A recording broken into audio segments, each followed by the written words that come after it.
कैसे हो दोस्तों। मैं आज आपके लिए फिर से एक नया वीडियो लेके आया हूँ जिसमें आप देख सकते हो मेरे हाथ में एक बुकमार्क है जो कि मैंने 20 रुपए से बनाया हुआ है।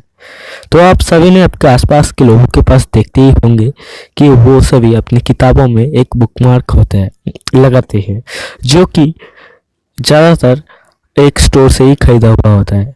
तो अगर आप इसी तरीके का कोई नोट से बनाया हुआ बुकमार्क यूज़ करते हो तो आपको सभी से अलग दिखाएगा। तो चलिए जान लेते हैं कैसे बनाया जाता है ये बुकमार्क।